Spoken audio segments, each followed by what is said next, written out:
पुढेवाला लिहिता मागे ना किडा पाडा रे. पोरींचं ओझं होत नाही. मग आता मला सांगा, पोरींचं ओझं होत नाही भारत देशामध्ये, कोणत्याच बापाला पोरीचं ओझं होत नाही हे सांगत असताना प्रत्येक भारतीय नारी आणि प्रत्येक भारतीय पुरुष मान्य करतोय. मग पोरींचं ओझं होत नाही तरी सुद्धा हा गर्भपात कुठून आलता? हा, पोरींचं ओझं होत नाही ना, मग पोटातल्या पोटात पोरी मारणारे कोण होते? दुश्मन येत होते का मारायला? कोणी मारल्या? अरे सख्या मायनं पोटात मुलगी मारली. काय निदर्दीपणा आहे हो. अजून सांगतो, आतापर्यंत जे झालं ते जाऊ द्या, पण याच्या पुढे स्त्री भ्रूण हत्या करू नका, पोटातल्या पोटात पोरी मारू नका, नाही तर शास्त्र असं म्हणतं बालहत्या करणाऱ्या बाईच्या हातचं पाणी पिणं सुद्धा पाप लागतंय. विठ्ठल विठ्ठल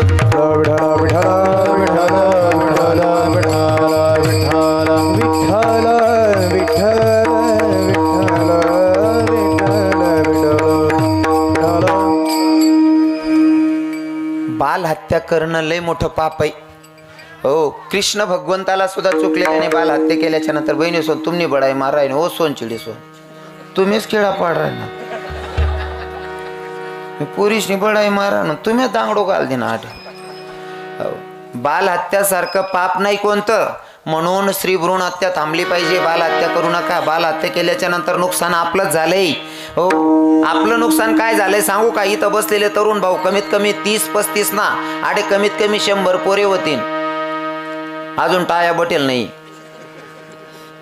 नाही म्हणजे खरंच विनोद म्हणून सांगणे नाही, मला खरंच हो. बुडत हे जण न देख डोळा येतो कडबडा म्हणून या पोरी आपण पोटातल्या पोटात मारल्या म्हणून आता आपलेच पोरं 35-35 वर्षाचे झाले, त्यांना बायको भेटत नाही.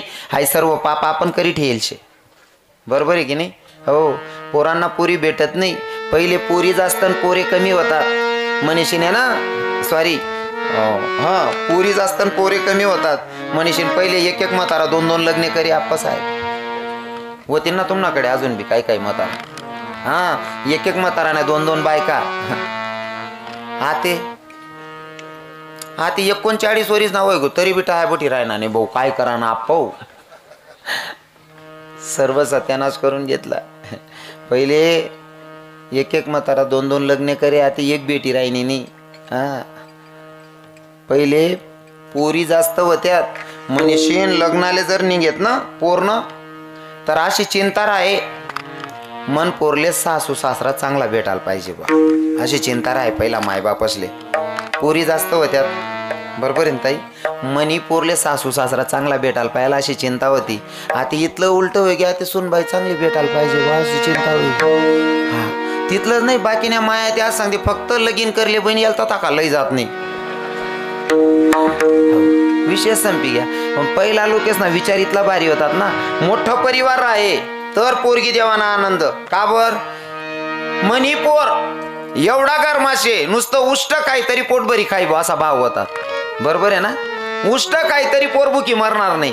आते ते जन्माला घाला ना, माय बापच ना बी कटाया कंपनी माय का एकला राशी का तटे एकला राशी का एकला दखान करतात, मरी जवाल करतात लोक.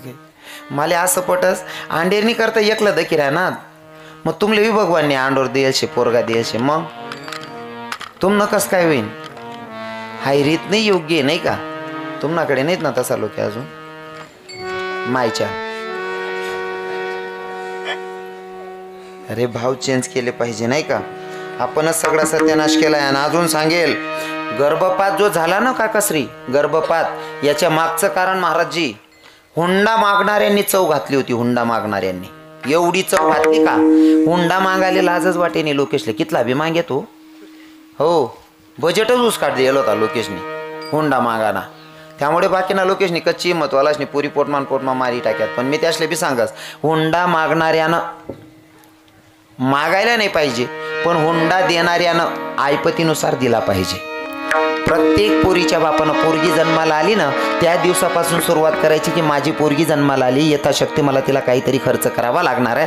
प्रत्येक बापानं खर्च केला पाहिजे. बाकीना लोक सांगतात महाराज आम्ही गरीब लोक आहेत आणि कताईनीतला पैसा लावत नाही कसं काय करूत असं सांगणारले मला विचार नाही. आप्पासाहेब तुमच्या गावामध्ये गरीबातला गरीब माणूस सुद्धा रोजे जास्त तरी रोजना कितला लिराय ना 300 रुपया कमीत कमी 500 राहत 400-500 हो उदड काम करणारा 1000-1500 कमाई राहणार फक्त 300 रुपया रोज धरा 300 रुपया रोज कमावणारा सुद्धा 100 रुपयानी इमल खायजास खरं आहे का नाही बरोबर आहे ना तुम्हाला डोळ्यासमोर तुम्हाला जोडे आणीन ठेदेस मी फक्त डोळ्यामानी गाण दिकत नाही आपले त्यामुळे सत्यानाश वसाव म्हणजे फक्त 300 रुपया कमावणार सुद्धा 100 इमल खायजास मग 100 विमल तू खुद ना करता खाईस नाही थुकी देस तुले लाज वाटायला पाहिजे जे जन्मान घाला तीन करता जर रोज ना 50 जमाडा ते तीन लगीन नाही व्हाव हा सोप्या गोष्टी आहेत ना हो ऐकावं समजावशे आपले प्रत्येक बापानं तयारी लागायचं ज्या पोरीला मी जन्माला घातलं हिला मला काहीतरी द्यावं लागेल यथाशक्ती तेवढा बजेटमध्ये राहिलं पाहिजे हो असं सांगा ना नाही आपण काहीच नाहीये बाकी ना इथला वरात कर दिले तिथली चौघाल दिले नाही पोर लगीन करणं होतं हो पण आत्मा रुपया नाही मस्त जीवना पोऱ्यावाला जो होय तो करीन लय जाणार होते चालेल दी टाकसोत मग फक्त हौसच करीर तू हो करतदार ना विठ्ठल विठ्ठल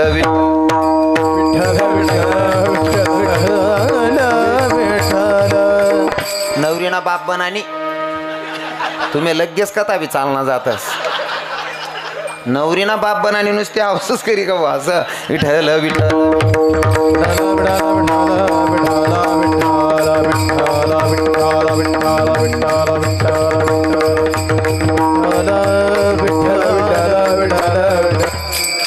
हुंडा मागणाऱ्यांमुळे लई सत्यानाश झाला प्रत्येकाने लिमिट ठेवलं पाहिजे एक पोरगा पोरगी बघायला गेला पोरगी बघितली पोरगी सुंदर होती पोरगीच्या बापाला सांगितलं तुमची पोरगी आवडते म्हणले मी लग्न करायला तयार आहे पण मला हुंडा पाहिजे म्हणला नवरदेवचा बाप किती नवरीचा बाप विचारतो किती पाहिजे हा नवरदेव म्हणे मला 6 लाख रुपये पाहिजे नवरीना बाप म्हणे एकटा पोरगाशे इंजिनियर पोरगाशे सरकारी कर्मचारी 6 लाख रुपये दी टाकसूत म्हणे लग्न बी ठरी गे पण नवरदेव म्हणे देखा वरगोडा मग एकटा नवरदेव नाही नवरी पोरगीलाही फिरवेल म्हणे चालेल बघ तुना मते सुशिक्षित होता तो आता त्यानं बग्गी तयार केली एकीकडे नवरदेव बसला एकीकडे नवरी पोरगीला बसवलं आणि वरघोड्यामध्ये चालत असताना नवरी बसलेली नवरदेव पण बसलेला आता बँड वाजवायला वाजवायला सुरुवात केली आणि त्या तरुण पोरी नाचायला लागल्यात हो नाचाने इथली धुमरा असणार लगीन मा बाप बाप बाप त्या तरुण पोरी इथला जोर जोर मा नाचायला लागल्यात इतका जोर मा नाची राहतात हा नवरदेव मावना नवरी पोर बसेल होती तिला म्हणे पाय ना पठ्ठ्यानं कशी कमावली या किती पोरं नाचता पोर म्हणे हा ना माय खरंच ना म्हणे देखते करी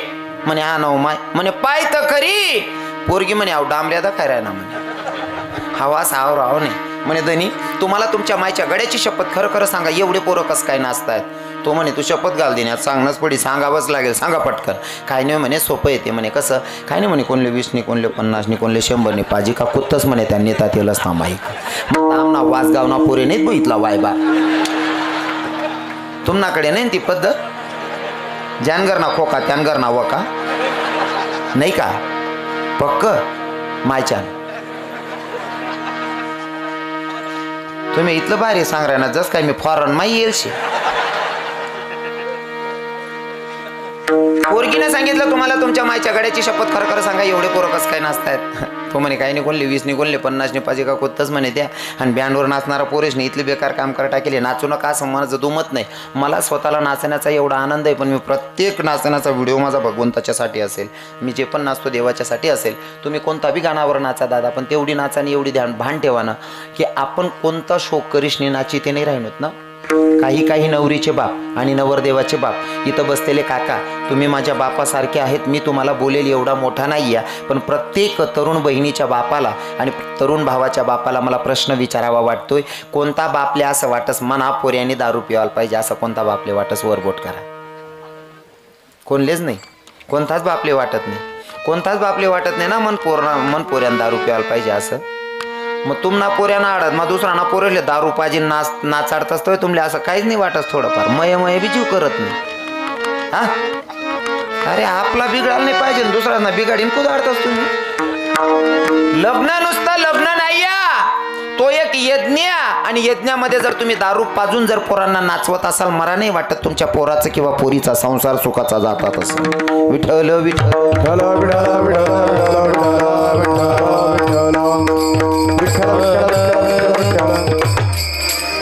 डीजे वाला माझा मित्र आहे अप्पा साहेब डीजे वालाकडे ना एक नवरदेव उन्हा मी बी बसेलच होतो डीजे वाला जोडे मित्र उन्हा तो म्हणे भाऊ मित्र डीजे वाला त्यांजोडे नवरदेव उन्हा म्हणे भाऊ तुला डीजे पाहिजे पण म्हणे भाऊ म्हणा मित्रांनो सांगा डीजेवाल्याने म्हणे नवरदेवले भाऊ म्हणे पैसा कितला दिशी आहे नंतर डीजे कितला वाजायला गुण वाजानं पहिले ते सांग म्हणे. म्हणता काय रे सोनू दादा पहिले पैसा ठरवायला पाहिजे तू टायमिंग ठरायला ना. नाही म्हणे महाराज आता पोरी इथला वायबार होई जायला शेत ना म्हणे पीसने नाचतस म्हणे 2-2 3-3 वाजायला गुण वाजायला लावतस म्हणे डीजे. म्हणता असं आहे का. नवरदेव बी इथला खानदानी होता ना. नवरदेव म्हणे भाऊ ते टेन्शन लिहू नको म्हणे आपला मित्र इथला खानदानी येत ना म्हणे त्यासले एक दावणी जर चढी घे ना म्हणे त्या जनरेटरना आवाजवर बी कुत्तस तू डीजे बंद का करलेत नाही म्हणे. कितला वायबार धंदाशे अहो. आता ते तरुण पोरं नाचत होते. नवरी पोरगी म्हणे तुम्हाला तुमच्या मायच्या गड्याची शपथ खरं खरं सांगा एवढे पोरं कसं काय नाचतायत. तो म्हणे काय नाही कोणले 20 कोणले 50 पाहिजे का कुत्तच म्हणे. त्या पोरगी हुशार होती म्हणे धनी म्हणे काय म्हणे 20 रुपये मान 50 रुपये मा एवढा उन्हाळा मग कुदाड राहणार म्हणे. 20 रुपये मान 50 रुपये मा एवढा उन्हाळा मग कुदाड राहणार म्हणे. मग मन बापने 6 लाख रुपये दिलेत मी कितली गोमालसो म्हणे. मग म्हणून सांगतो हुंडा देणाऱ्याने देत जाऊ वाटत असेल तर घेणाऱ्याला वाटू द्यावी. बरोबर आहे की नाही. हो मुलगी एवढा विशेष रत्न किती विशेष रत्न आहे ऐका. आता पोरीचे लग्न संबंध जुळलेले आहेत. पोरीचे लग्न संबंध जुळलेले आहेत. प्रसंग आहे तो आता हळदीचा प्रसंग. ढोलवर थाप पडली त्या क्षणी मुलगी मुलगीची आई मुलगीचे वडील या 3 लोकांची अवस्था पाहण्यासारखी आहे. बोलता पण अर्थाकडे लक्षणे पाहता पण समोरचं काही दिसत नाही अशी परिस्थिती 3 लोकांची आहे. मंडपात एखादी वस्तू कमी पडावी नवरीच्या बापाला सांगावं का हो दादा आपल्याला मंडपामध्ये तेवढी वस्तू लागते तेवढी वस्तू घेऊन या. आता नवरीच्या बापानं घरात जावं कोणची वस्तू कुठे माहिती नाही.